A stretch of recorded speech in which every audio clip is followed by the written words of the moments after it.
మీకు ఈ వీడియో నచ్చితే వీడియో క్లిక్ చేసి ఛానల్ని సబ్స్క్రైబ్ చేసుకోండి.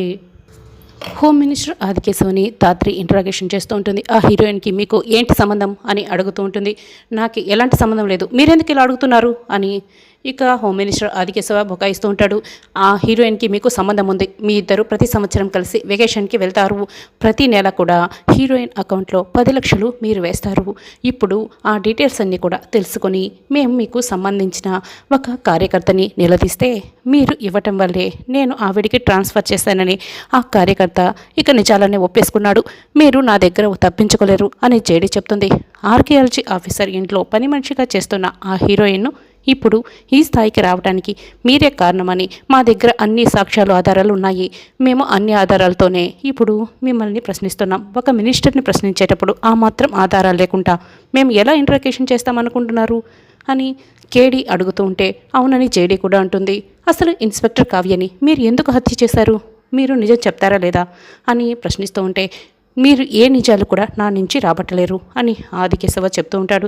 చూడండి, మీరు ఎన్కౌంటర్లో మీ ప్రాణాలు పోగొట్టుకోవడమా లేదా నిజాలు ఒప్పేసుకోవడమా అని జేడీ ఆదికేశవ్కి రివాల్వర్ గురి పెడుతుంది. దాంతో ఇక రమ్య అయితే కంగారు పడుతుంటుంది. నువ్వేం కంగారు పడకు, వీడియోలో చూస్తున్న సాధు నాయక్ చెప్తూ ఉంటాడు. చూడు, ఇన్స్పెక్టర్ కావ్యని చంపేశావు, మాలో ఒకరిని చంపేసి మా ముందే ఇలా తిరుగుతున్నావు. నువ్వు కార్పొరేటర్ నుంచి ఇప్పుడు మినిస్టర్ ఈ స్థాయికి వచ్చినప్పటి వరకు నువ్వు చేసిన అక్రమాలన్నీ కూడా మాకు తెలిసిపోయాయి.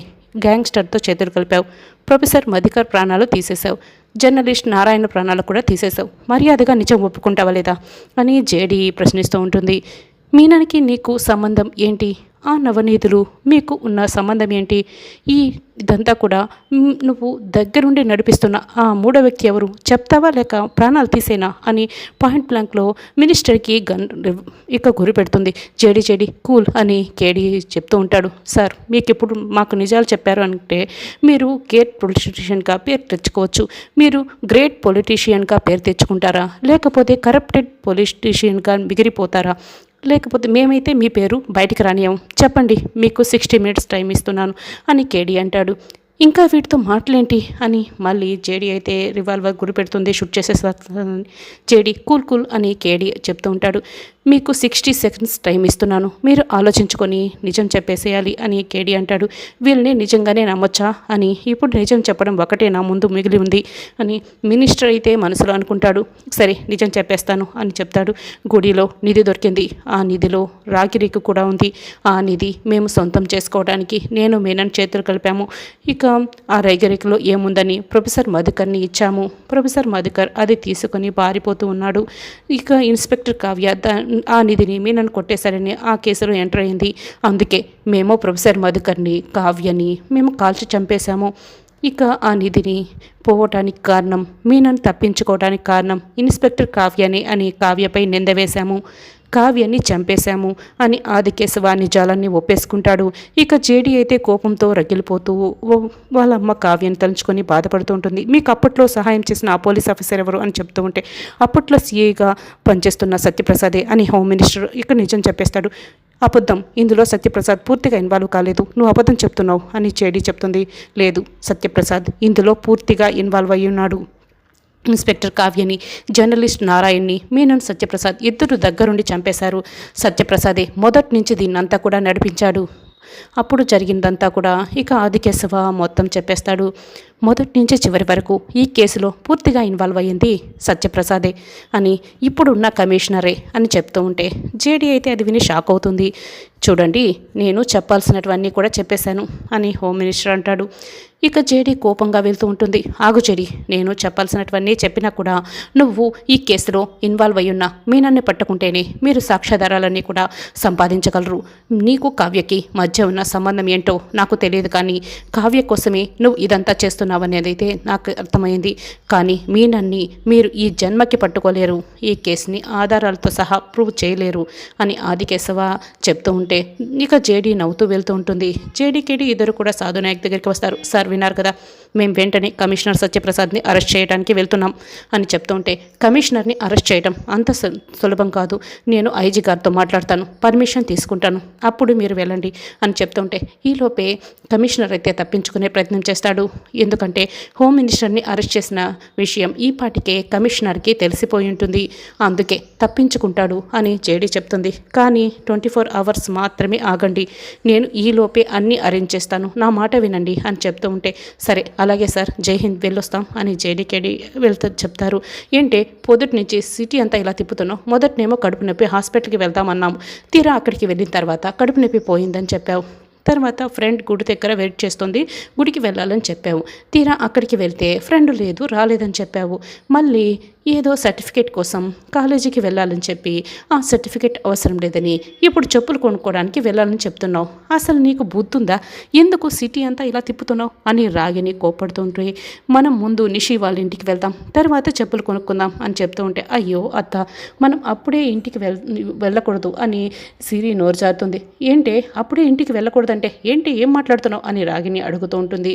అంటే ఇంటికి వెళ్ళొద్దని నీతో ఎవరైనా చెప్పారా అని రాగిని అడుగుతుంటే అయ్యో అత్తకి డౌట్ వచ్చినట్టుందే అని సిరి కంగారు పడుతూ ఉంటుంది. అబ్బే అలాంటిదేం లేదత్త, చెప్పుల షాపు మంచిది ఎక్కడుందా అని చుట్టూ చూసుకుంటున్నాను అని సిరి అంటుంది.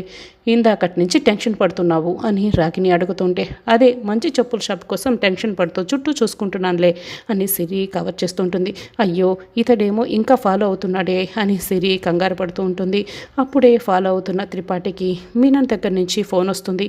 ఏంటిదా దద్దమ్మ, అసలు పొద్దుటి నుంచి నువ్వు వాళ్ళ ఇల్లు ఎక్కడో చెప్పమంటే నువ్వు ఇంకా ఫాలో అవుతూనే ఉన్నావా, అసలు ఆ జేడీ అభి దగ్గరికి వెళ్ళింది, అభిని అరెస్ట్ చేసింది, తర్వాత హోమ్ మినిస్టర్ని కూడా అరెస్ట్ చేసేసింది, ఇప్పుడు ఆ హోమ్ మినిస్టర్ నోరు విప్పాడంటే ఇంకేముంది, నా దందా మొత్తం కూడా ఖతం అవుతుంది అని మీనన్ తిడుతూ ఉంటాడు. మీరు నన్ను అలా తిట్టకండి బాయ్, అసలు నేను ఇక్కడ బాగా సిన్సియర్గా ఫాలో అవుతున్నాను, ఈ అమ్మాయి ఇంటికి తప్పించే ఊరంతా తిరుగుతోంది అని చెప్తూ ఉంటే సరే ఇప్పుడు ఆ హోమ్ మినిస్టర్ నోరు విప్పాడంటే నా దందా ఖతం అయిపోతుంది, కాబట్టి జేడీ ఫ్యామిలీ నీ కళ్ళ ముందే ఉంది కాబట్టి నువ్వు వెంటనే ఆ ఫ్యామిలీని కిడ్నాప్ చేసి నా దగ్గరికి తీసుకొచ్చాయి అని మీనన్ అంటాడు. అలాగే బాయ్ అని త్రిపాఠి ఇక ఫోన్ కట్ చేస్తాడు. ఇప్పుడైతే మీనన్ కాల్ చేస్తుంటాడో అప్పుడే ఇక త్రిపాఠి సడన్ బ్రేక్ వేసి మీనన్తో కారాపి మరీ ఫోన్ మాట్లాడుతూ ఉంటాడు. వాళ్ళు ఎంతో దూరం వెళ్ళి ఉండర్లే అని చుట్టూ చూసుకుంటూ ఉంటాడు. సిరి వాళ్ళ కార్ అయితే ఎప్పుడో వెళ్ళిపోయి ఉంటుంది. అబ్బా మిస్ అయిపోయారే అని త్రిపాఠి అనుకుంటాడు. ఇప్పుడు బాయ్ దగ్గర నేను ఎలా తిట్లు తినాలి అని అనుకుంటుంటాడు. అమ్మయ్య, కార్ ఫాలో అవటం ఆగిపోయింది, ఈ విషయం వెంటనే జగదాత్రికకి కాల్ చేసి చెప్పాలి అని అనుకుంటుంటుంది. రాగిని ఫోన్ లాక్కుంటుంది.